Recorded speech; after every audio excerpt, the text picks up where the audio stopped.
November 22nd, 1986. Las Vegas was glowing under bright lights. Thousands of people filled the arena. Millions more watched from their homes around the world. Everyone knew they were about to witness a heavyweight championship fight. But very few people truly understood that history was only minutes away. In one corner stood the defending heavyweight champion of the world, Trevor Berbick. Strong, experienced, confident. In the other corner stood a young man who looked almost too young to be there. He was only 20 years old. His name was Mike Tyson. He was short for a heavyweight. He was quiet. He barely smiled. His eyes never left his opponent. There was no fear on his face, only complete focus. Then the bell rang. The crowd exploded. Tyson moved forward with incredible speed. He slipped punches. He attacked the body. He attacked the head. Every movement looked explosive. Every punch carried unbelievable power. Berbick tried to survive. He tried to fight back. But Tyson never slowed down. Less than 6 minutes later, it was over. Trevor Berbick crashed to the canvas. He tried to stand. His legs refused to listen. He stumbled. He fell again. The referee stopped the fight. At only 20 years old, Mike Tyson became the youngest heavyweight champion in boxing history, a record that still stands today. The arena erupted. Fans screamed. Reporters rushed toward the ring. A new king had arrived. But here's the question.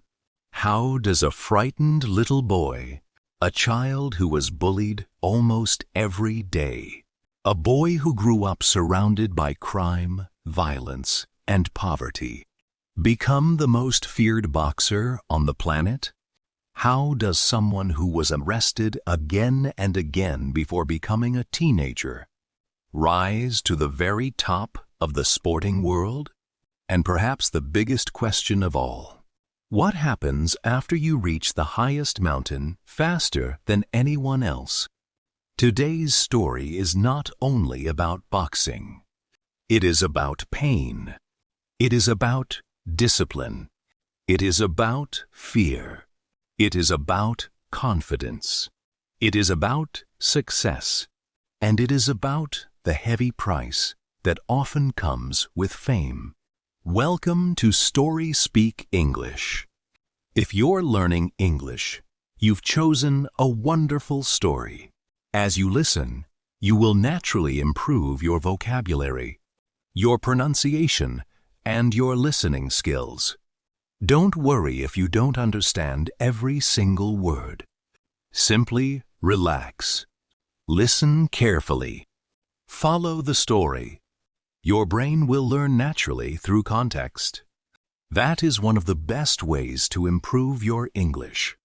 So, find a comfortable place. Take a deep breath and travel back with me to Brooklyn, New York. Because before Mike Tyson became Iron Mike, before he terrified world champions, before millions knew his name, he was simply a lonely little boy searching for safety in one of America's toughest neighborhoods. And everything was about to begin. Mike Tyson was born on June 30th, 1966, in Brooklyn, New York. Brooklyn, during the late 1960s, was a place full of life. People from many cultures lived there. Children played in the streets. Families worked hard to survive. But not every neighborhood offered the same opportunities. Some areas struggled with poverty. Crime was common. Violence could appear without warning. Many families lived from one paycheck to the next. For young children, growing up in these neighborhoods often meant learning difficult lessons far too early. Mike entered this world with very little. His family struggled financially. Money was always a problem. Simple things that many children take for granted were sometimes luxuries. Life was uncertain. Every day brought new challenges. His mother, Lorna Tyson, worked hard to care for her children. Life placed enormous pressure on her shoulders. She faced financial problems. She dealt with difficult relationships. She tried to protect her family while carrying burdens that seemed impossible to escape. Home was not always peaceful. The future looked uncertain. For many children, school becomes a safe place. For Mike, it often became another battlefield. He was not born looking like the powerful, heavyweight champion people would later fear. As a child, he was shy, very shy. He spoke softly. He avoided attention. He preferred staying alone. Other children quickly noticed his quiet personality. Sadly, they saw it as weakness. They bullied him. They laughed at him. They stole from him. They pushed him around. Imagine being a small child. Every morning you leave home wondering if someone will insult you, if someone will hit you, if someone will embarrass you in front of everyone else. That kind of fear changes a person. It changes the way you walk, the way you speak, the way you trust other people. For Mike, those painful experiences slowly created something inside him, a deep anger, an anger that had nowhere to go. But despite the violence surrounding him, Mike also had a surprisingly gentle side. He loved pigeons. To many people, pigeons are ordinary birds. People barely notice them, but Mike noticed them. He admired them. He cared for them. He spent hours feeding them, watching them fly, learning their behavior. The birds gave him something that was missing in his own life: peace, freedom, companionship. Unlike people, the pigeons never judged him. They never laughed at him. They simply returned whenever he cared for them. Years later, Tyson would still speak emotionally about his love for pigeons. They remained connected to some of his earliest memories. One story has become legendary. According to Tyson, an older neighborhood boy grabbed one of his pigeons. Then, without mercy, the boy killed the bird, right in front of him. Mike was devastated. He felt heartbroken.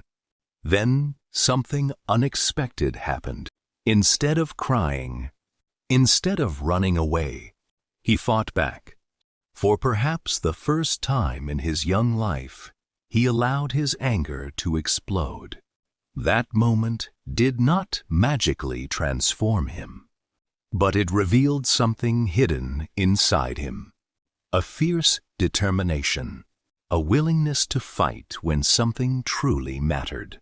Unfortunately, life outside those moments continued to pull him toward trouble.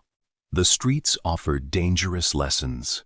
Older boys introduced younger children to stealing. Robbery became common. Fights happened often. Police officers became familiar faces. Before reaching the age of 13, Mike Tyson had already been arrested dozens of times. Think about that for a moment. Most children at that age are worrying about homework, playing sports after school, dreaming about their future. Mike was entering police stations, meeting judges, living inside a system designed for troubled youth. Many adults looked at him and saw only one future: a criminal, another lost child, another statistic, another young life that would disappear into violence. Almost nobody imagined he could become a champion. Eventually, the court sent Mike to a juvenile detention center. For many young people, that could have marked the end of hope. Instead, it became the beginning of everything. Inside the detention center, Mike's physical strength became impossible to ignore. Even as a teenager, he was unusually powerful. His punches carried natural force. He learned quickly. His reactions were incredibly fast. People began noticing that this troubled boy possessed extraordinary athletic ability. One man in particular saw something deeper, not just strength, potential. His name was Cus D'Amato. Cus D'Amato was already respected throughout the boxing world. He had trained champions. He understood technique. He understood discipline. But, most importantly, he understood people. Cus believed that every fighter entered the ring carrying invisible battles inside their mind. Fear, pain, doubt, childhood memories. He believed the greatest champions were not fearless. Instead, they learned how to control fear. When Cus first observed Mike Tyson, he did not simply see a violent teenager. He saw intelligence. He saw speed. He saw hunger. And underneath all the anger, he saw a frightened little boy who desperately needed guidance. That insight changed history. Cus invited Mike into his gym. The gym was nothing like the streets. Everything followed rules. You arrived on time. You respected everyone. You trained with complete focus. There were no shortcuts, no excuses. Every day demanded discipline. At first, the routines were exhausting. Endless conditioning, road work before sunrise, hours of technical drills, heavy bags, speed bags, shadow boxing, footwork, defense, again, and again, and again. Cus demanded perfection. Sometimes Mike became frustrated. Sometimes he wanted to quit. But Cus never lowered his standards. Instead, he taught him a lesson that would stay with him forever. The hero and the coward both feel fear. The difference is what they do next. That idea became one of the foundations of Tyson's mindset. Fear was not the enemy. Running from fear was. Each difficult workout became another victory over fear. Each painful morning built confidence. Each improvement created belief. Cus also introduced Mike to the famous peekaboo style. Unlike many traditional boxers, this style kept the hands high. The head moved constantly. The fighter slipped punches instead of absorbing them. Quick side-to-side movement, explosive footwork, relentless pressure. The style allowed a shorter heavyweight to enter safely, avoid punches, and deliver devastating combinations from close range. It demanded incredible discipline, perfect timing, excellent balance, fast reflexes, thousands upon thousands of repetitions. Mike practiced until the movements became automatic. Eventually, he no longer needed to think. His body simply reacted. But Cus offered far more than boxing lessons. He became a father figure, someone who believed in Mike when almost nobody else did, someone who expected greatness instead of failure, someone who corrected him when he made mistakes, someone who celebrated his progress. For a young man who had spent much of his childhood searching for stability, this relationship changed everything. Cus filled the house with books. He encouraged learning. He spoke about history, psychology, great military leaders, ancient warriors, self-control, mental strength. He wanted Mike to become more than a powerful fighter. He wanted him to become an intelligent champion. Slowly, the frightened boy began disappearing. In his place stood a young athlete with purpose.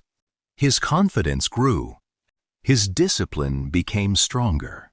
His body became faster. His punches became heavier. Most importantly, he finally believed that his future could be different from his past. No longer was he simply surviving. He was preparing for opportunities that few people could even imagine. The streets had shaped his toughness, but Cus D'Amato shaped the man. Together, they had begun building a fighter unlike anything the boxing world had ever seen. Soon, the amateur boxing world would discover his name, and after that, the PROFESSIONALS would learn exactly what happened when raw power met perfect discipline. Their education was about to begin, and so was the legend of Iron Mike. By the time Mike Tyson reached his teenage years, he no longer looked like the frightened boy who had once hidden behind silence. Every morning began before the sun appeared. While most teenagers were still asleep, Mike was already running through quiet streets. The air was cold. His legs felt heavy. Sometimes rain fell. Sometimes snow covered the sidewalks. It did not matter. Cus D'Amato expected him to run. So he ran. Discipline was becoming stronger than emotion. That lesson would define the rest of his career. After the run came breakfast, then training, then school, then more training. The routine repeated itself every day, again and again and again. There were no shortcuts, no easy days. Cus believed that champions were not created on the night of a fight. Champions were created during thousands of ordinary mornings when nobody was watching. Mike accepted that philosophy completely. Inside the gym, he practiced the same combinations hundreds of times. Left hook to the body, right hand to the head, slip, step forward, uppercut, move, reset, repeat. Every punch had a purpose. Every movement had a reason. Cus constantly reminded him that power alone was never enough. Technique creates power, he would say. The strongest man doesn't always win. The smartest fighter usually does. Mike listened carefully. Unlike many young fighters, he loved learning. He watched old boxing films. He studied great champions. He paid attention to footwork, timing, distance, defense. He wasn't trying to become another boxer. He wanted to become something boxing had never seen before. As his skills improved, so did his confidence. Soon, amateur tournaments became his classroom. One fight after another, one victory after another. His opponents quickly realized something unusual. Mike didn't simply hit hard. He attacked with relentless pressure. He moved forward without hesitation. He cut off the ring. He stayed balanced. He slipped punches by only a few centimeters. Then he answered with combinations that landed before his opponents even understood what had happened. Many fighters entered the ring confident. Many left wondering what they had just experienced. Coaches across the country started talking about the teenage heavyweight from New York. His reputation spread quickly. He hits like a grown man. His speed doesn't make sense. His defense is unbelievable. Some believed they were watching the future heavyweight champion. Others thought people were exaggerating. After all, many young athletes shine early, but disappear before reaching the professional level. Would Mike Tyson be different? The answer came faster than anyone expected. One of the biggest moments of his amateur career arrived at the Junior Olympic Games. There, Tyson demonstrated exactly why people were beginning to fear him. He defeated opponent after opponent with incredible speed. His aggressive style overwhelmed experienced young fighters. He won the Junior Olympic gold medal. Then he did it again. Even more impressively, several of his victories ended in only a matter of seconds. Those performances shocked the boxing community. Newspapers began mentioning his name. Coaches wanted to watch him train. Promoters became curious. A star was quietly beginning to rise. But success brought a new challenge. Expectations. Every victory increased the pressure. People no longer hoped Mike would win. They expected him to win. Cus understood this danger. He constantly reminded Mike to ignore praise. "The newspapers don't win fights," he told him. "Your preparation does." So, Mike stayed focused. He trained.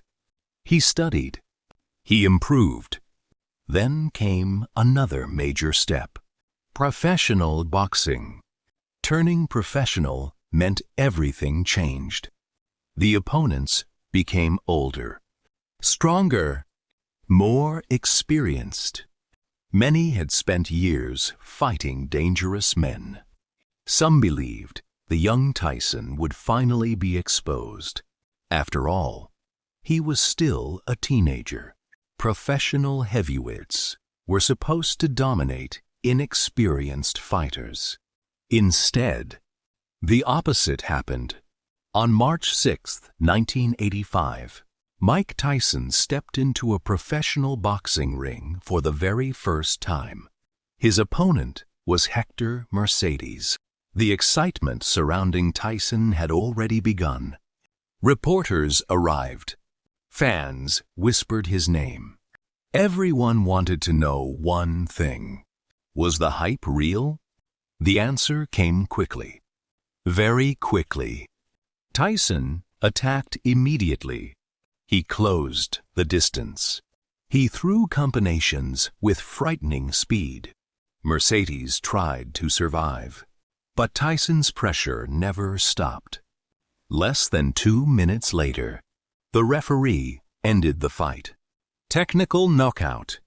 Professional victory number 1. It was only the beginning. Over the following months, Tyson fought at an unbelievable pace. Sometimes twice in 1 month. Sometimes even more.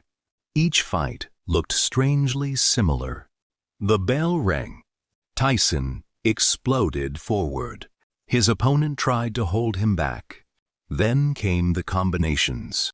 Hooks, uppercuts, body shots, power from every angle. Soon the referee stepped between them. Another knockout. Another victory. The boxing world couldn't stop talking about him. Sports writers searched for words to describe his style. Some compared him to a young lion. Others called him a human hurricane. Many simply called him terrifying. By the end of 1985, Mike Tyson had won 15 professional fights, every single one by knockout. Think about that achievement. 15 fights, 15 knockouts. No one could ignore him anymore. Television networks wanted his fights. Promoters wanted his signature. Fans bought tickets simply to witness the destruction. But behind all the excitement stood one elderly man, smiling quietly, Cus D'Amato, because none of this surprised him. Years earlier, he had looked into the eyes of a troubled teenager and seen greatness. Now the world was finally beginning to see it too. Yet life had another difficult lesson waiting, one that neither boxing skill nor physical strength could prevent, one that would test Mike's heart more than any opponent ever could. Success often creates the illusion that life is finally becoming easier. For Mike Tyson, the opposite was true. His victories inside the ring were becoming larger. But outside the ring, a painful storm was approaching. By late 1985, Tyson had become one of the fastest-rising young athletes in America. Crowds grew larger every month. Television interviews became more common. Sports magazines praised his incredible talent.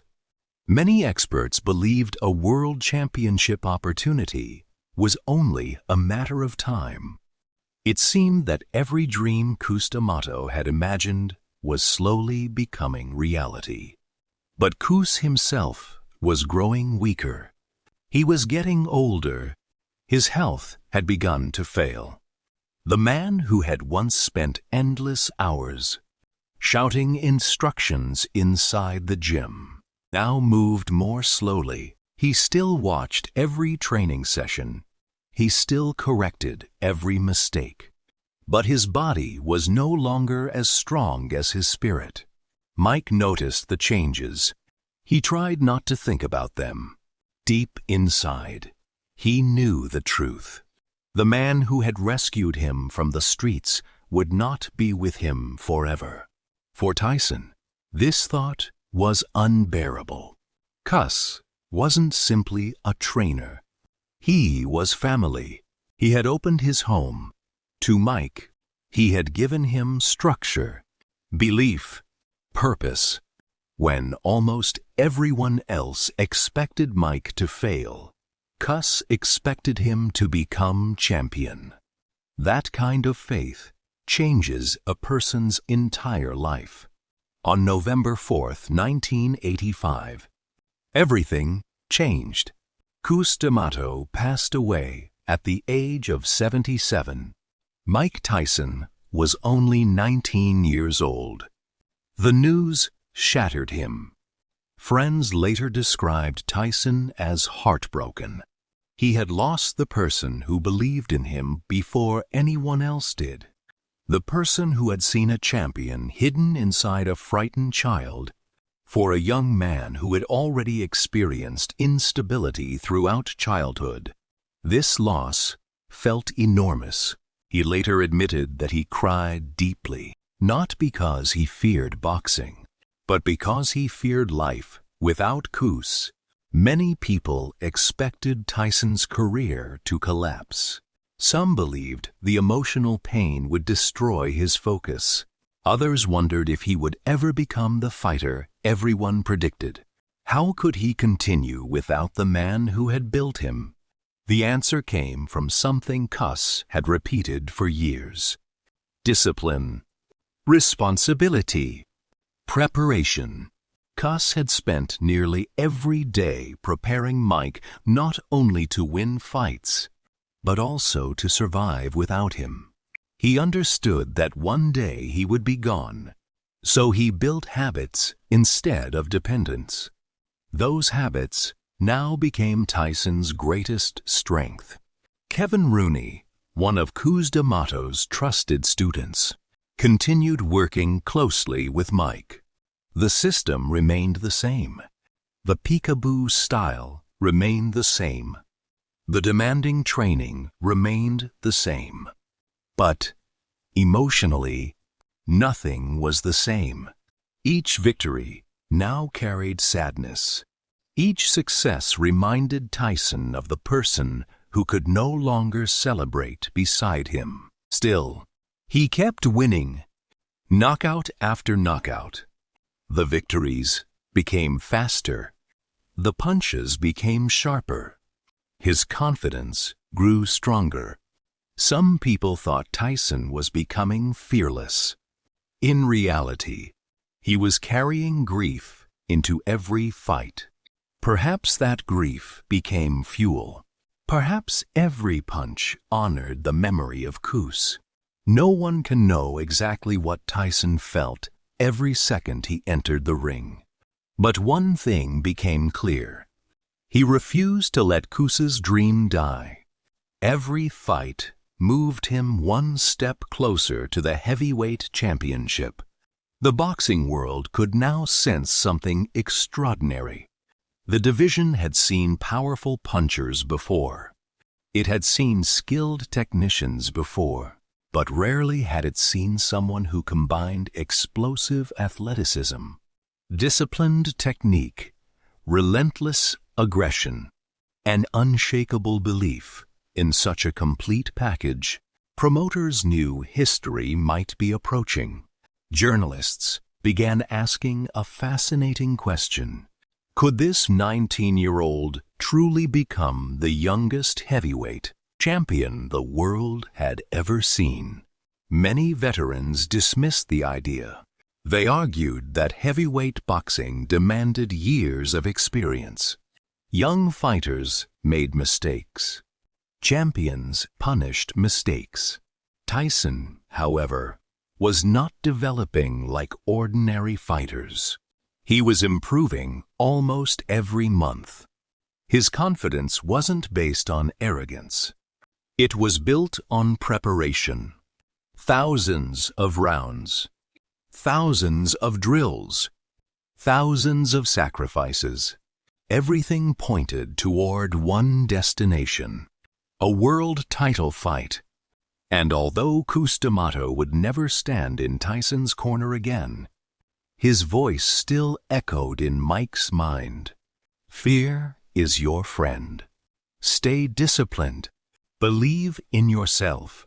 Soon, the entire world would discover whether those lessons could carry a 20-year-old fighter to the very top of boxing. The date was approaching. History was waiting. And Mike Tyson was ready to meet it. The year was Balu. Mike Tyson was only 20 years old. Most people at that age are still trying to discover who they are. Some are attending college. Some are beginning their first job. Some are still living with their parents, wondering what the future will bring. Mike Tyson was preparing for something entirely different. He was preparing to fight for the heavyweight championship of the world. The opportunity came against Trevor Berbick. Berbick was not an easy opponent. He was strong, experienced, confident. He had earned the title through years of hard work. Only months earlier, he had defeated Pinklon Thomas to become the WBC heavyweight champion. He had also shared the ring with one of boxing's greatest legends, Muhammad Ali, in Ali's final professional fight. Berbick had seen pressure before. He believed he was ready for Tyson. But there was one problem. Nobody had ever faced a heavyweight quite like Mike Tyson. By late 1986, Tyson had become boxing's biggest attraction. His fights rarely lasted long. People bought tickets, expecting violence. Television audiences gathered because they feared missing another spectacular knockout. Sports writers described him with powerful words: unstoppable, explosive, a once-in-a-generation talent. Even people who had never watched boxing knew his name. Yet not everyone believed in him. Many experts questioned his age. 20 years old. Could someone so young truly carry the weight of boxing's greatest title? Some believed his aggression would finally become his weakness. Others argued that Berbick's experience would expose Tyson's mistakes. The debates filled newspapers. Television programs discussed the fight every day. Fans argued in restaurants, at work, in barber shops. Everyone had an opinion. Mike Tyson ignored the noise. His daily routine remained almost unchanged. Wake up early, run, train, study film, practice combinations, eat, sleep, repeat. He had learned long ago that preparation creates confidence. The night before the fight, while millions imagined glory or disaster, Tyson focused on something much simpler: the next punch, the next movement, the next round. That was how Cus D'Amato had trained him to think. Never become distracted by the size of the moment. Concentrate only on the task directly in front of you. Finally, November 22nd, 1986. Las Vegas. The arena buzzed with excitement. Bright lights reflected across thousands of faces. Television cameras pointed toward the ring. Announcers reviewed Tyson's astonishing record.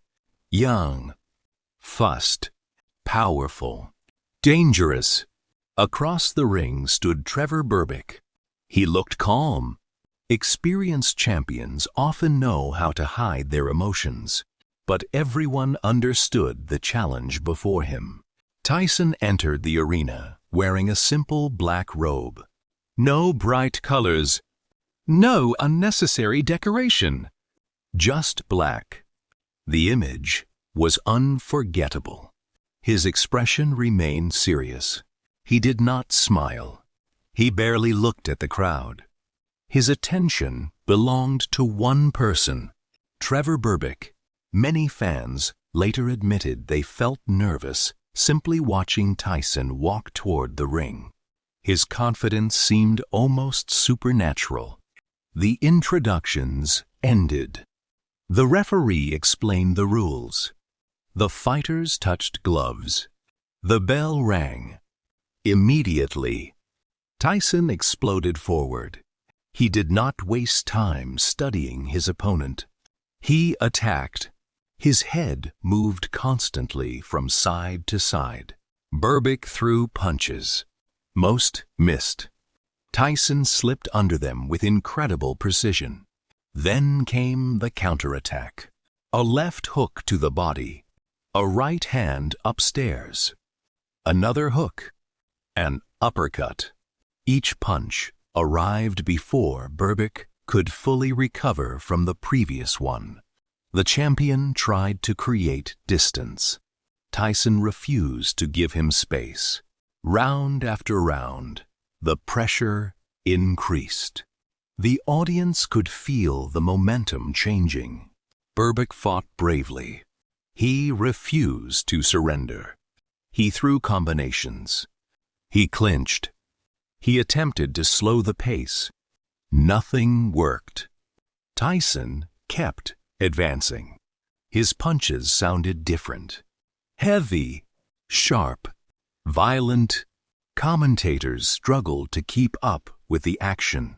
Even experienced boxing experts admitted they had rarely seen such speed from a heavyweight. As the second round unfolded, Tyson found another opening. A crushing combination landed cleanly. Berbick staggered backward. His balance disappeared. Another punch followed. Then another. Finally, a devastating right hand sent the champion crashing to the canvas. The crowd exploded. Berbick tried to stand. He rose halfway. His legs trembled. He fell backward. He tried again. His feet touched the floor. For a moment, it seemed he might recover. Then, his legs collapsed beneath him once more. The image became one of the most famous moments in boxing history. The champion desperately trying to stand, only to fall again. The referee stepped in. The fight was over. Mike Tyson had won by knockout in the second round. At exactly 20 years, 4 months, and 22 days old, he became the youngest heavyweight champion in boxing history. That record still stands today. The arena erupted with celebration. Fans jumped from their seats. Photographers rushed toward the ring. Television cameras captured every emotional second. Tyson lifted his gloves into the air, but his celebration remained surprisingly calm. He had achieved the dream. Yet, there was one person missing: Cus D'Amato. Many people watching understood that this victory belonged to both men. The student had fulfilled the teacher's vision, although Cus was no longer alive to witness it. Every lesson he had taught echoed inside that ring. The frightened child from Brooklyn, the teenager who had been arrested again and again, the lonely boy who loved pigeons, was now the heavyweight champion of the world. History had changed forever. Winning the championship was extraordinary. Keeping it would prove even harder.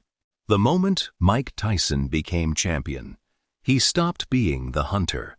He became the target. Every heavyweight boxer wanted one opportunity, one chance to defeat the youngest champion in history. Every victory would now be defended under enormous pressure. But Tyson seemed completely comfortable with that responsibility. In fact, he appeared even more dangerous. His confidence continued growing, not because he underestimated opponents, but because preparation had become part of his identity. Every training camp followed familiar routines: long-distance running before sunrise, explosive strength exercises, hours of technical sparring, countless defensive drills.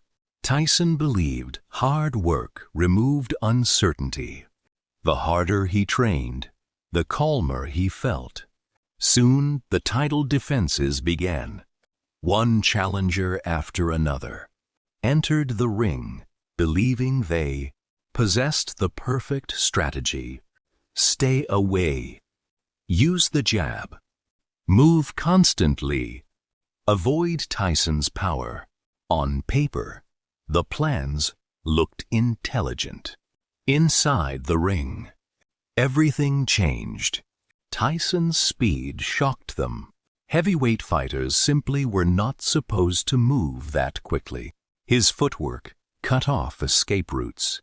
His head movement made clean punches almost impossible to land. Then came the body attacks. Tyson understood something many fans overlooked. Powerful punches to the body weaken both the muscles and the mind. After absorbing repeated body shots, opponents often lowered their hands.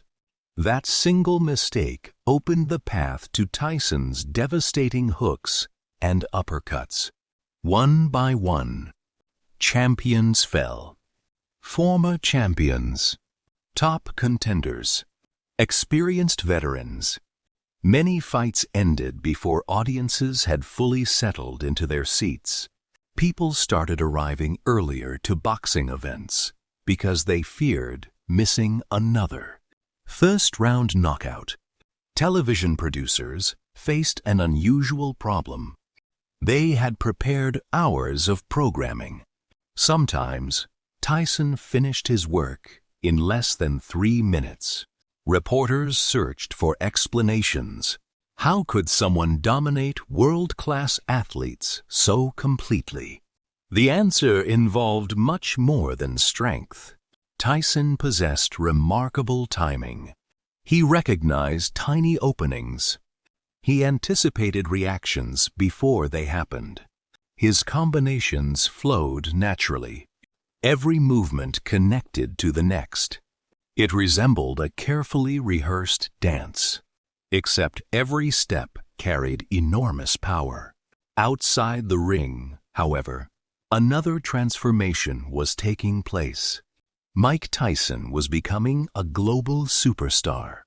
His face appeared on magazine covers. His interviews filled television screens. Children wanted to imitate him. Sports companies wanted partnerships. Crowds followed him everywhere. With fame came extraordinary wealth. For the first time in his life, money was no longer a daily worry. He purchased expensive cars, luxury homes, elegant clothing. The little boy who had grown up in poverty could suddenly afford almost anything. It seemed like a perfect ending. Yet fame often hides invisible dangers. The more successful Tyson became, the smaller his private world became. Trust became difficult. Everyone wanted something.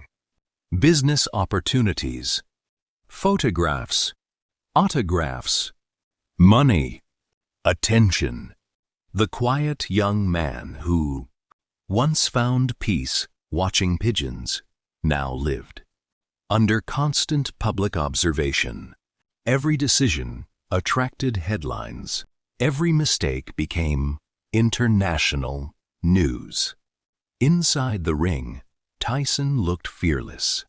Outside it, the pressures of celebrity quietly continued to grow. Still, during these remarkable years, one achievement stood above all others. In Ijobiti, Tyson defeated James Bone Crusher Smith to add the WBA heavyweight title. Later that same year, he faced Tony Tucker for the IBF championship. Tyson won again. With that victory, he became the undisputed heavyweight champion of the world. 3 major championship belts. One fighter, one king of the heavyweight division. It was a historic accomplishment. Fans believed they were witnessing the beginning of a dynasty that might last for a decade. Many experts wondered if anyone alive could defeat him. The young champion seemed almost invincible.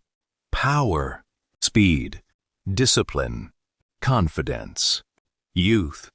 He possessed everything a boxer could possibly want. But life rarely follows a straight path.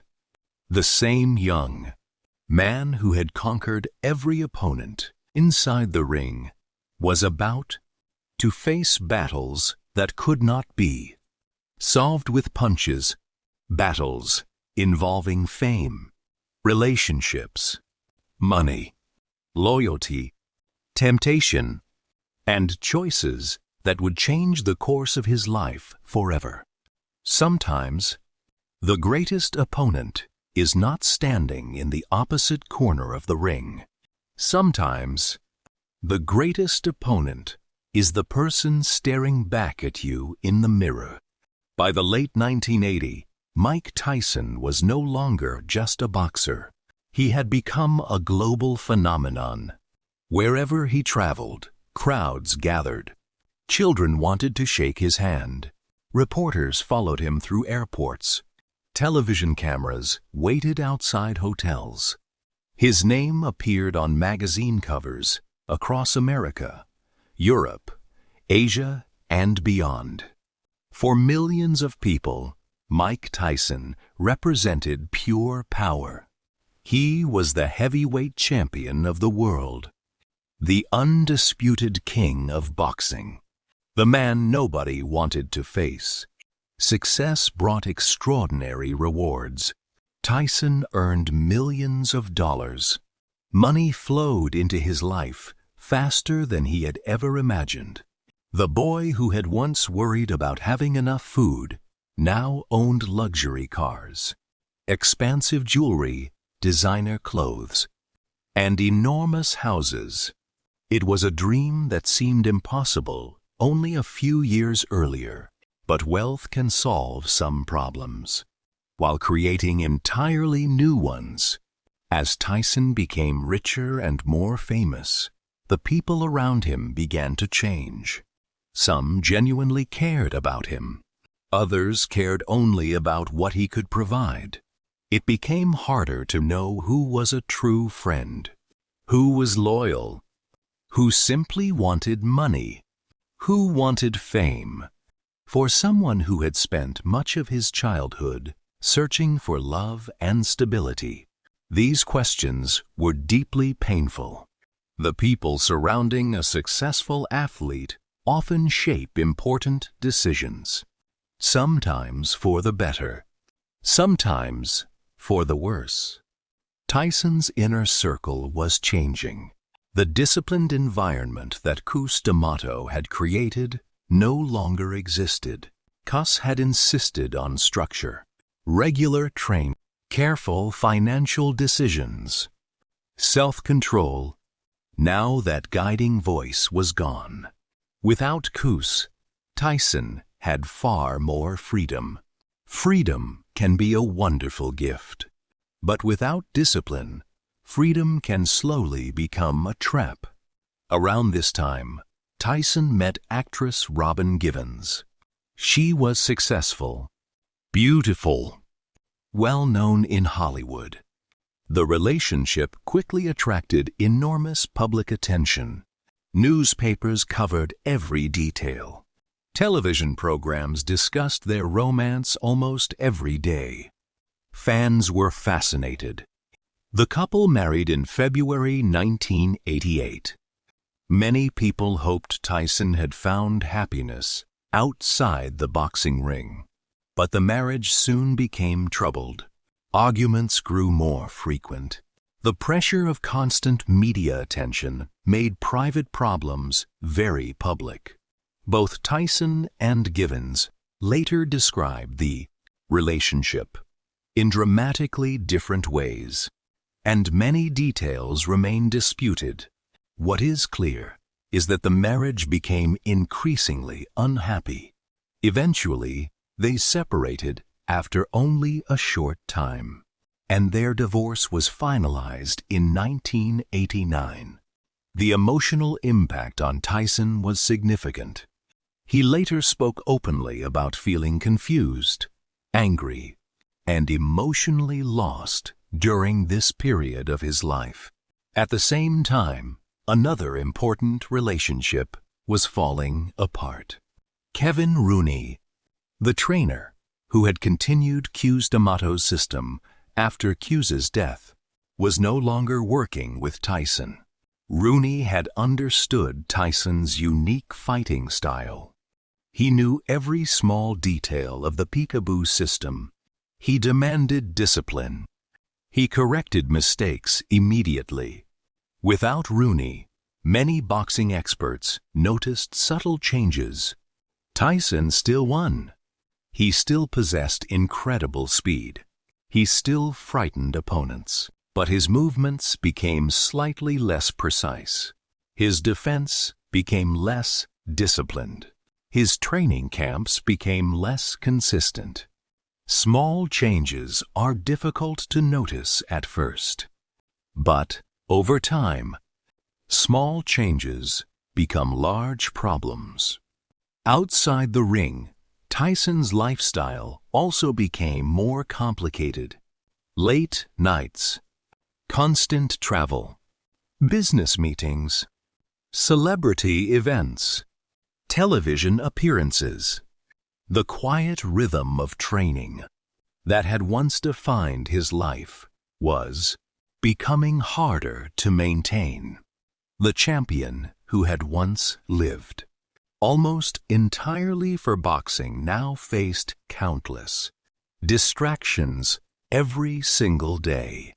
Yet, despite these challenges, Tyson continued defending his titles. He defeated dangerous challengers like Larry Holmes, a former heavyweight champion and one of boxing's greatest technicians. He also knocked out Michael Spinks in just 91 seconds in one of the most anticipated heavyweight fights of the decade. That performance shocked the sporting world. Many believed Spinks possessed the intelligence and skill to challenge Tyson. Instead, the fight ended almost before it had begun. It became one of the shortest heavyweight championship fights in history. After victories like these, Tyson seemed untouchable once again. Commentators asked a remarkable question. Could anyone defeat Mike Tyson? Many answered with a confident no. He looked too powerful, too fussed, too aggressive, too confident. Bookmakers heavily favored him in almost every fight. Fans assumed victory before the opening bell, but history has taught us something important. The moment people begin believing someone cannot lose, life often prepares a surprising lesson. Tyson stood on top of the boxing world. He possessed fame, money, championship belts, global respect. Yet beneath that powerful image, cracks had already begun to appear. The foundation built by Cus D'Amato was no longer as strong as it once had been.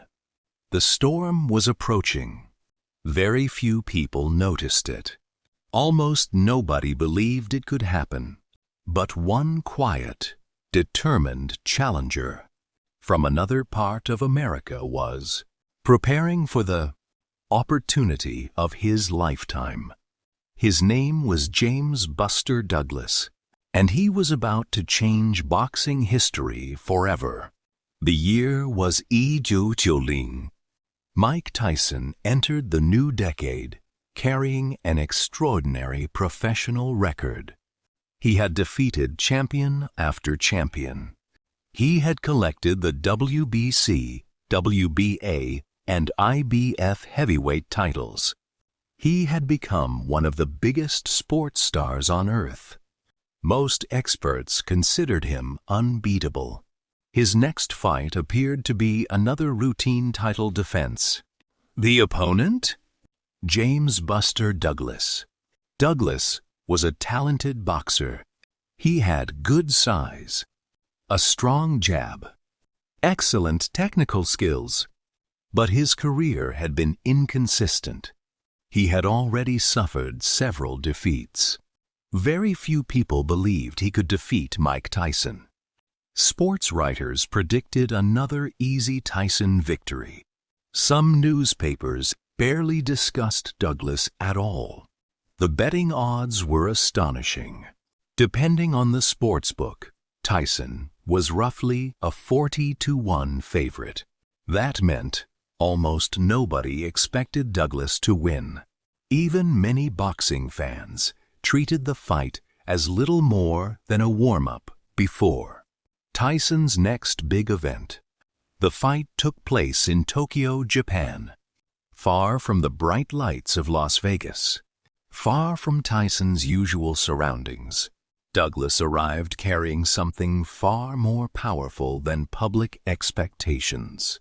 Only weeks before the fight, his mother had passed away after suffering from illness. Her death deeply affected him.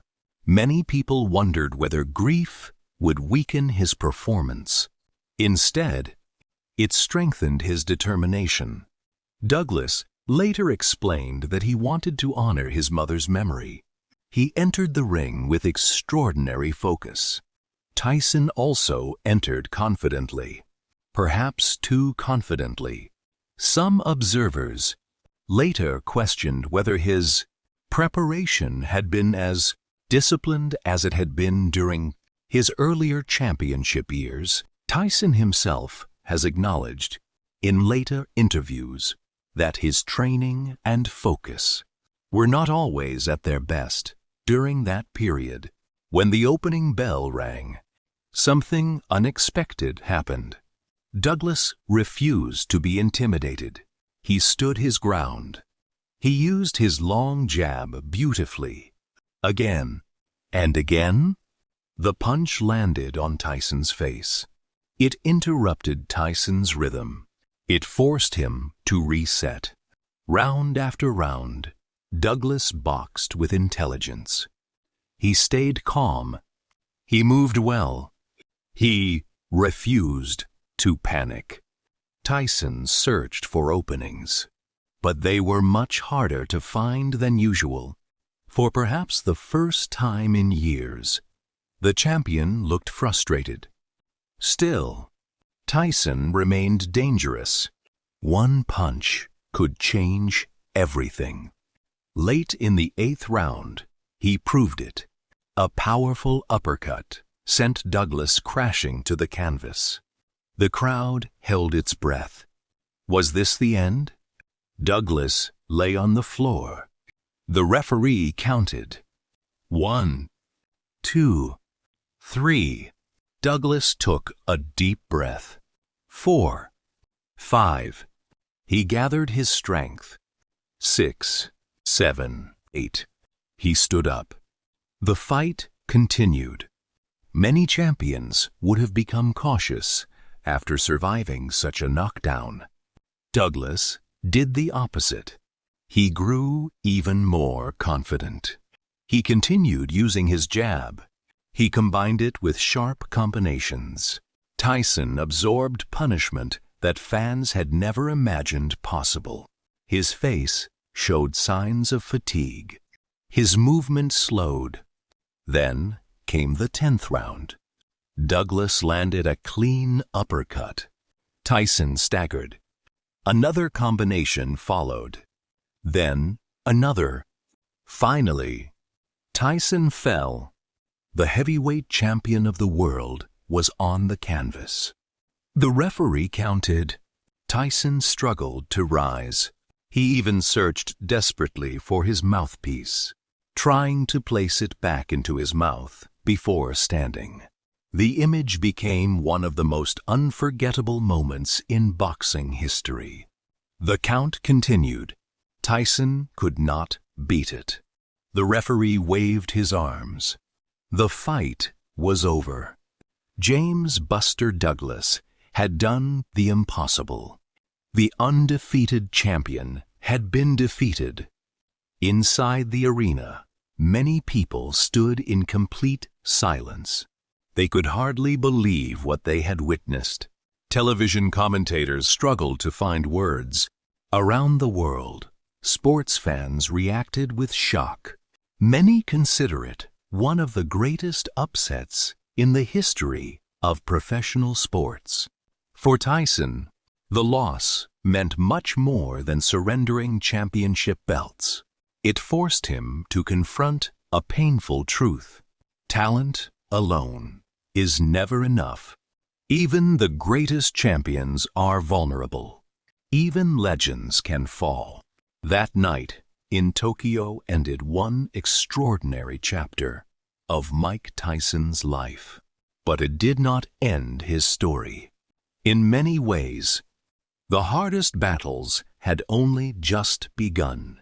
The challenges waiting outside the boxing ring would prove even more difficult than the ones inside it. And the young man who had once conquered fear with his fists would soon face consequences that no amount of power could prevent. When Mike Tyson walked out of the ring after losing to James Buster Douglas in February 1990, he lost more than 3 championship belts. He lost an image. For years, the world had believed that Mike Tyson was unstoppable. He looked invincible. He entered the ring with complete confidence. Opponents often looked defeated before the first punch was thrown. Now, for the first time in his professional career, people had seen him lose. The headlines changed almost overnight. Instead of asking, "Who can beat Mike Tyson?" people began asking, "Is Mike Tyson finished?" That is how quickly public opinion can change. When someone is winning, the world celebrates. When they fall, many people disappear. Some critics who had once praised Tyson suddenly questioned everything about him. They said he had become careless. They said he had stopped listening. They said success had changed him. Some of those criticisms were fair. Others were exaggerated. But one thing was undeniable. The disciplined young fighter who had once lived under Cus D'Amato's guidance was no longer the same man. Tyson continued boxing after the Douglas defeat. He won several fights and worked toward another opportunity to become world champion. Inside the ring, flashes of his incredible talent still appeared. His hand speed remained extraordinary. His power remained frightening. When he landed clean punches, opponents still felt the same explosive force that had once terrified the heavyweight division. But outside the ring, life was becoming increasingly complicated.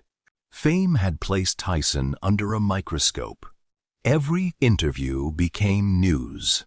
Every decision became a headline.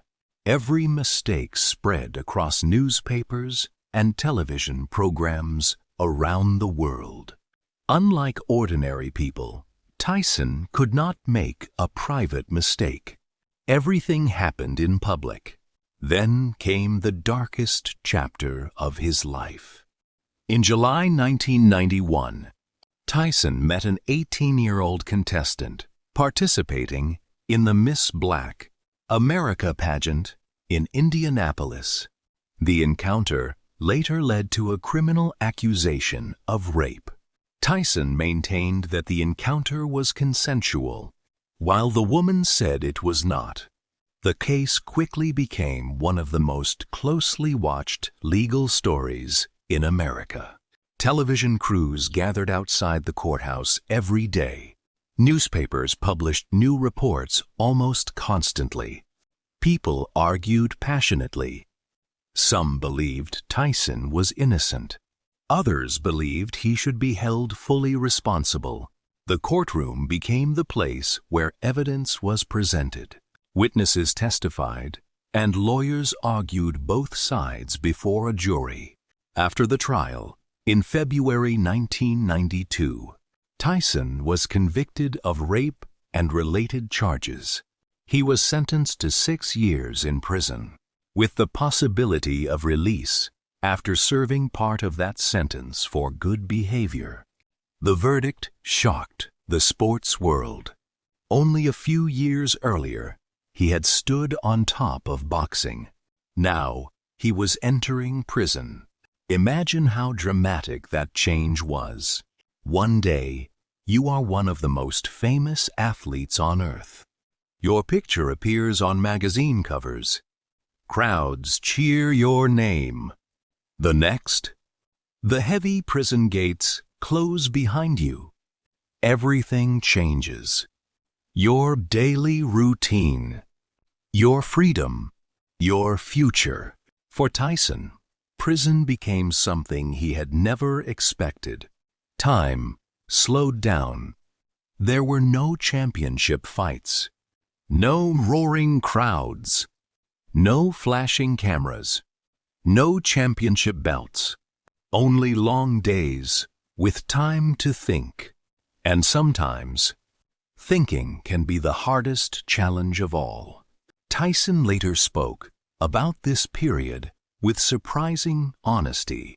He described feeling angry, lonely, confused, but he also said prison forced him to examine himself in ways he had never done before. When people cannot escape through fame, money, or success, they often meet themselves for the first time. During his years in prison, Tyson continued exercising almost every day. Physical fitness remained part of his identity. Even without a boxing ring, he refused to allow his body to completely decline. He lifted weights. He trained. He tried to maintain discipline. He also spent time reading, learning, reflecting.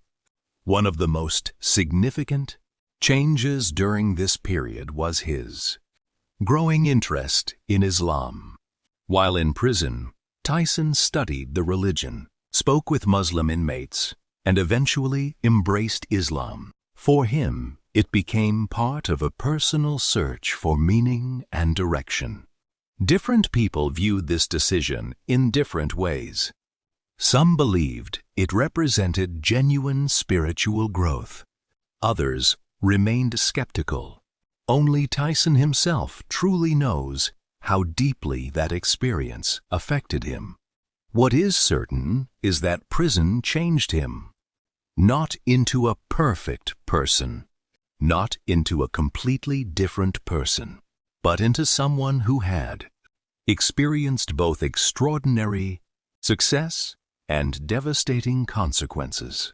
After serving nearly 3 years, Tyson was released on parole in March 1995. Outside the prison walls, the world had continued moving forward. New champions had appeared.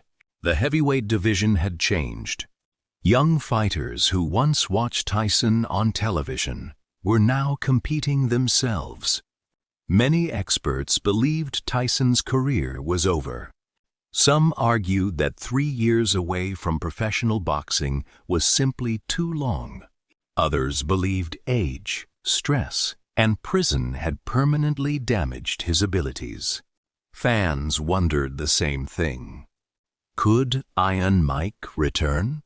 Or had the greatest years of his career already disappeared forever? Tyson answered those questions in the only way he knew. He returned to the gym, not to television interviews, not to speeches, not to excuses, to work. Morning after morning, the roadwork began again. Heavy bags, speed drills, shadow boxing, conditioning, sparring. The familiar sounds of gloves striking leather once again filled his days. His body remembered movements that had been practiced thousands of times.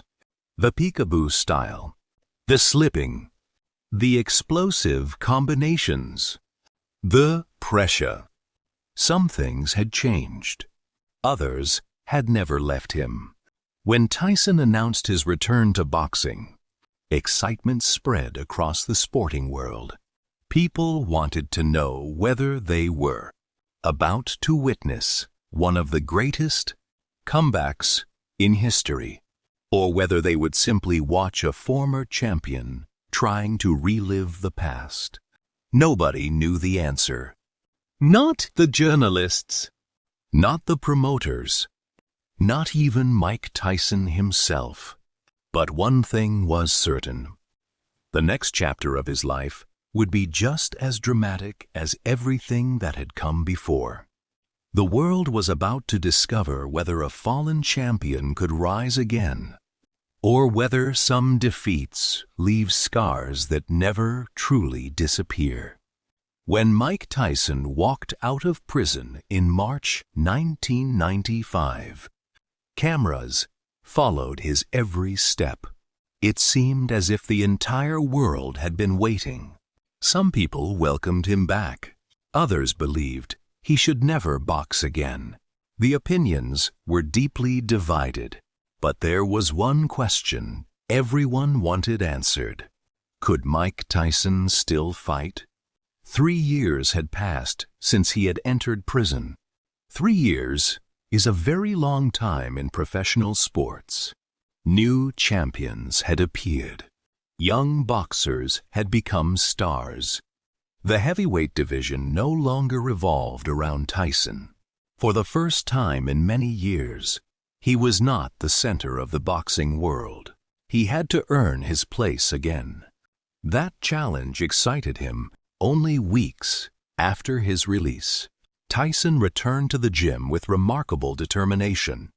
The familiar smell of leather gloves, the sound of skipping ropes striking the floor, the heavy bags swinging back and forth.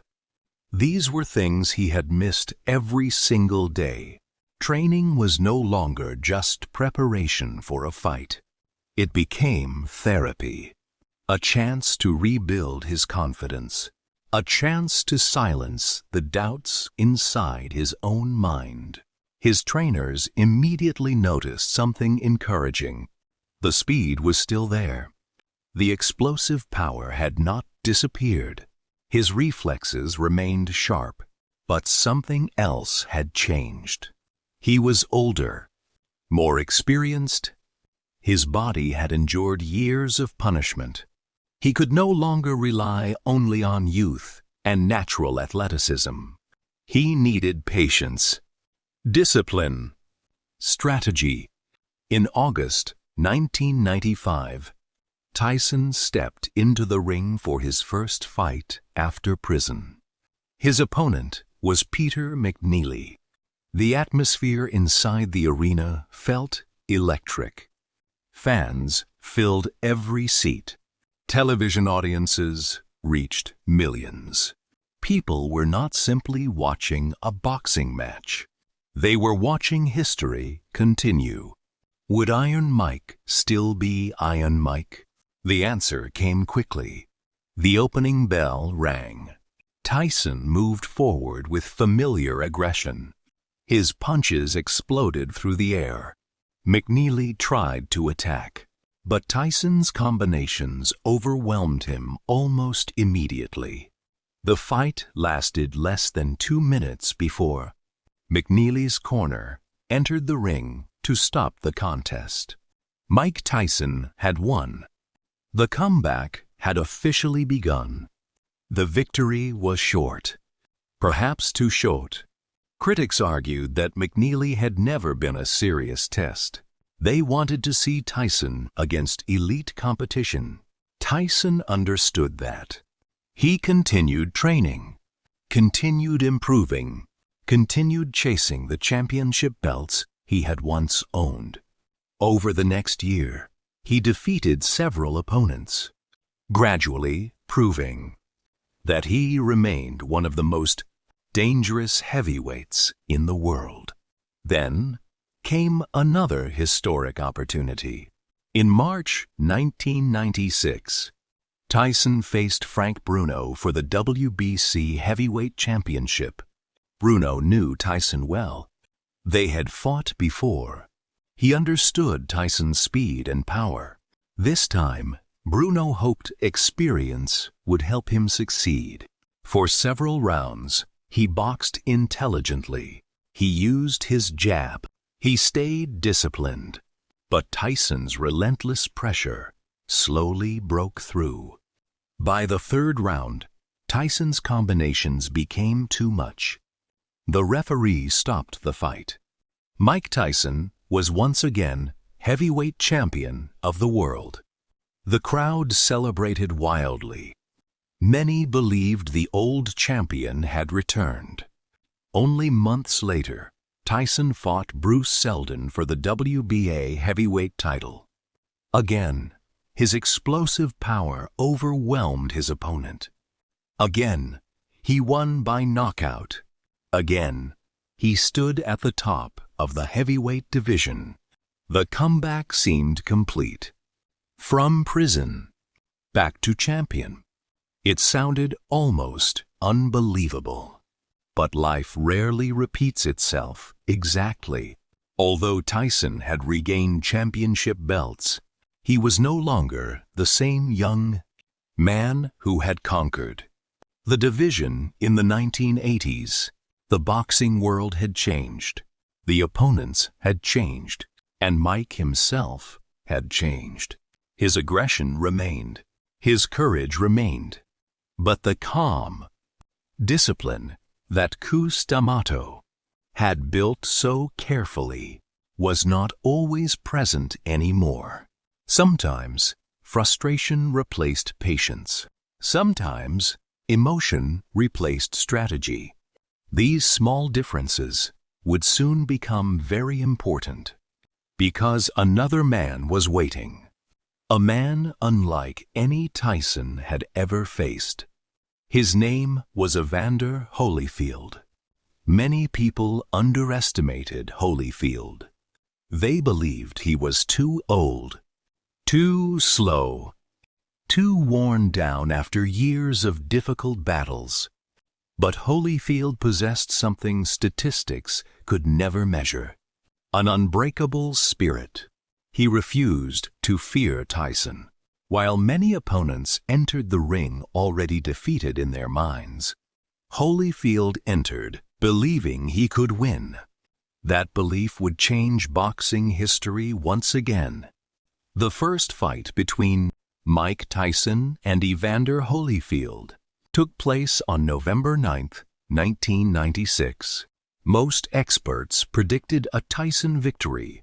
Some expected another early knockout. The betting markets favored the champion. Fans filled the arena, expecting another display of Tyson's devastating power. But from the opening round, something felt different. Holyfield stood his ground. He met Tyson in the center of the ring. He did not run. He did not panic. He answered Tyson's aggression with calm determination. Round after round, Holyfield executed his game plan beautifully. He used movement, strong combinations, excellent defense. Most importantly, he never stopped believing. Tyson landed powerful punches, but Holyfield absorbed them and continued fighting. As the contest continued, frustration slowly appeared on Tyson's face. This was not how his fights usually unfolded. His opponent refused to break. Instead, Holyfield became stronger. In the 11th round, the referee stopped the fight. Evander Holyfield had defeated Mike Tyson. It was another stunning upset. Many people immediately demanded a rematch. Tyson wanted another opportunity. Holyfield accepted. The second fight was scheduled for June 28, 1997. Excitement reached extraordinary levels. Millions of viewers watched around the world. The atmosphere inside the arena was tense. This was more than a championship fight. It had become personal. The opening rounds were intense. Both fighters exchanged heavy punches. There were several clashes of heads during the fight. Tyson became increasingly frustrated, believing that some of those head clashes were intentional. The referee warned the fighters, but the tension continued growing. Then came one of the most shocking moments in sports history. During the third round, Tyson suddenly leaned forward and bit Holyfield's right ear. The crowd gasped. People could hardly believe what they had seen. The referee stopped the action. Doctors entered the ring. Officials examined Holyfield's injury. After discussion, the fight continued. But moments later, Tyson bit Holyfield again. This time, there was no uncertainty. The referee immediately disqualified Mike Tyson. The fight ended. Silence filled the arena. Then came confusion. Then outrage. Television commentators struggled to explain what had happened. Children watching at home asked their parents impossible questions. Sports journalists called it one of the most unbelievable incidents in boxing history. Within hours, the story appeared on front pages across the globe. Tyson apologized later for his actions and said frustration had overwhelmed him during the fight.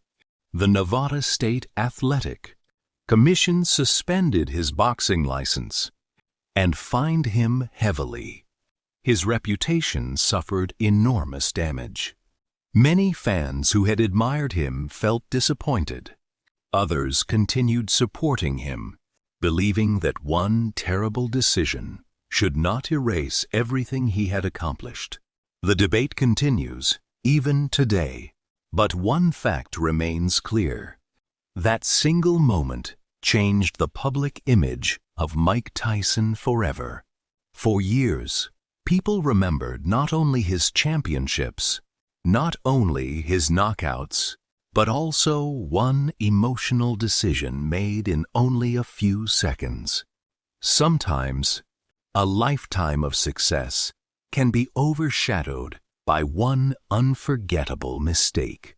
Yet even this would not be the final chapter of Mike Tyson's story, because life still had more lessons waiting for him, some painful, some inspiring, and perhaps the most important lessons of all would happen after the cheering crowds had disappeared. After the fight with Evander Holyfield, many people believed Mike Tyson's career would never recover. The headlines were brutal. Television hosts criticized him. Sports writers questioned whether one of boxing's greatest champions had destroyed his own legacy. For Tyson, the consequences were real. His boxing license was suspended. He could not fight professionally for a period of time. The sport that had defined his entire life suddenly disappeared. Once again, Mike Tyson found himself facing an opponent he could not punch himself. When his suspension ended, Tyson returned to the ring. He still won several fights. The power was still there. The famous left hook still frightened opponents. Fans still filled arenas whenever his name appeared on a poster. But something was different. The explosive young champion who had overwhelmed the heavyweight division in the late Jubilees was gone. Time had moved forward. His body had absorbed years of punishment. His life outside the ring had become more complicated. The hunger that once burned inside him was no longer exactly the same. Every great athlete eventually faces a difficult reality. No one defeats time. In Arling Art, Tyson received another opportunity to become the undisputed heavyweight champion. His opponent was Lennox Lewis. Lewis was everything a heavyweight champion should be. Tall, powerful, highly intelligent, disciplined, patient.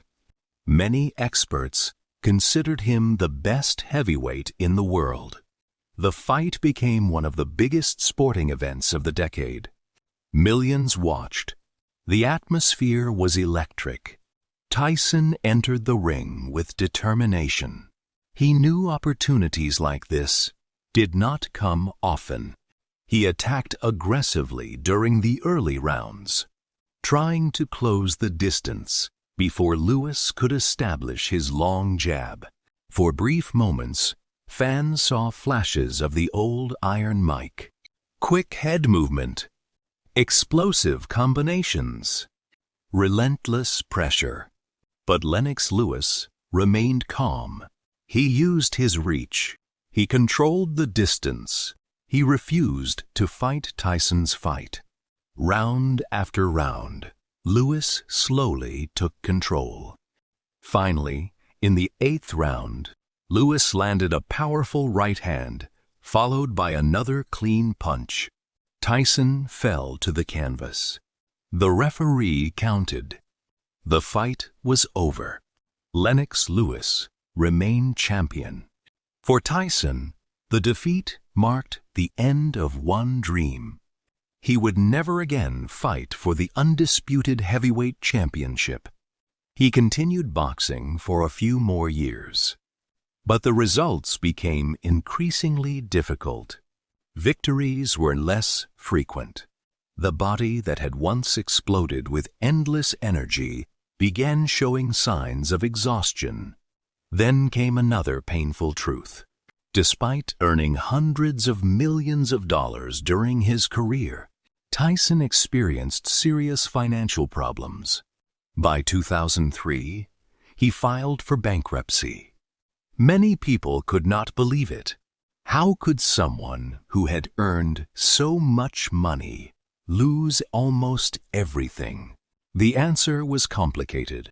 Tyson later spoke honestly about expensive purchases, poor financial decisions, legal costs, and the lifestyle he had lived during the height of his fame.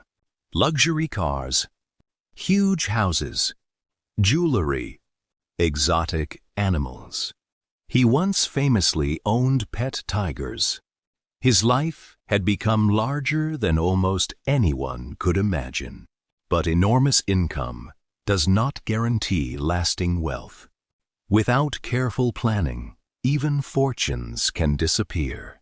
For Tyson, this period was deeply humbling.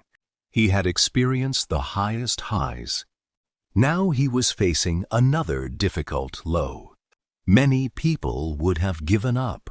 Many would have hidden from the world. Tyson chose a different path. Instead of pretending he had all the answers, he began speaking honestly about his mistakes. He admitted that anger had often controlled him. He admitted that success had sometimes made him careless. He admitted that he had hurt people, including himself. Those admissions surprised many fans. The fierce heavyweight champion, who had once intimidated the world, now spoke with vulnerability. He no longer tried to appear perfect. In fact, he often said that accepting his imperfections helped him grow. As the years passed, Tyson gradually built a new life. He explored acting. He appeared in television shows and films. One memorable moment came in 2009, when he appeared as himself in the comedy film The Hangover. A younger generation, many of whom had never watched him fight, suddenly discovered Mike Tyson in a completely different way. People laughed with him. They saw his sense of humor. They saw a side of his personality that had rarely been visible during his boxing career. Later, Tyson launched his own podcast, Hot Boxin' with Mike Tyson. Instead of throwing punches, he held conversations. He interviewed athletes, musicians, actors, scientists, entrepreneurs, and public figures. Listeners noticed something unexpected. Tyson asked thoughtful questions. He listened carefully. He reflected on his own life with remarkable honesty. Many guests described him as warm, curious, and surprisingly humble. The podcast introduced millions of people to a version of Mike Tyson that the world had never really known. Outside of work, family became increasingly important. Tyson has often spoken about how becoming a husband and father helped change his priorities. He also endured heartbreaking personal loss. including the tragic death of his young daughter. Exodus in Arlingling. No parent ever expects to experience such pain. Tyson has described that period as one of the darkest moments of his life. Yet, even through unimaginable grief, he continued trying to rebuild himself. Not perfectly, not quickly, but sincerely. Over time, public opinion slowly began to change. People still remembered the knockouts. They still remembered the championship belts. They still remembered the ear-biting incident. But they also began to see something else. A man who no longer ran away from his past. A man willing to admit failure. A man trying to become better than he had been before. In 2020, at the age of 54, Tyson returned to the ring for an exhibition match against Roy Jones Jr. The fight did not count as an official professional contest. Winning was not the main goal. Instead, it celebrated boxing and raised money for charity. Millions watched, not because they expected to see the young Tyson again, but because they wanted to witness one of the sport's greatest legends step into the ring one more time. For a few moments, fans saw flashes of the explosive movement that had once terrified the heavyweight division. The speed, the head movement, the combinations. Time had changed him, but it had not erased his greatness. Today, when people discuss Mike Tyson, opinions often differ. Some focus on his incredible achievements. The youngest heavyweight champion in history. The undisputed heavyweight champion. One of the hardest punchers boxing has ever seen. Others remember his controversies, his legal troubles, and the mistakes that damaged both his career and his reputation. The truth is that Mike Tyson's life cannot be understood through only one moment. Not only through victory, not only through defeat, not only through success, not only through failure. His story contains all of those things. It is the story of a frightened child from Brooklyn who found confidence through discipline, a teenager who escaped a life of crime because one coach believed in him, a young champion who reached the top faster than almost anyone in boxing history, a famous athlete who lost his way, a man who paid a heavy price for many of his choices, and finally, a person who continued searching for growth, understanding, and peace long after the championship belts were gone. Perhaps that is why Mike Tyson's story continues to inspire millions of people, not because it is perfect, but because it is human. It reminds us that talent alone is never enough. Discipline matters. Character matters. The people who guide us matter. The choices we make matter. And when we make mistakes, as every human being does, we still have the opportunity to learn, to change, and to build a better future. Before we finish today's story, take a moment to think about your own life. What dream are you chasing? What obstacle is standing in your way? Who is the Cus D'Amato in your life?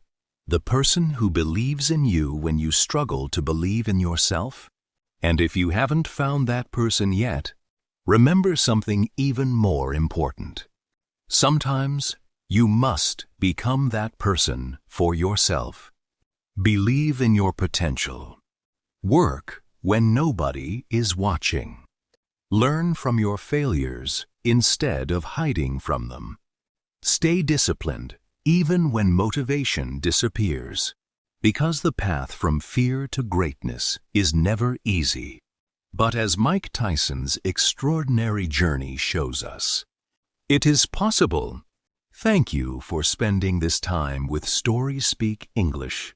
If this story helped you improve your English while learning about one of the most fascinating lives in sports history, keep listening, keep practicing, and keep challenging yourself. Every story teaches us something. Every new word makes you stronger.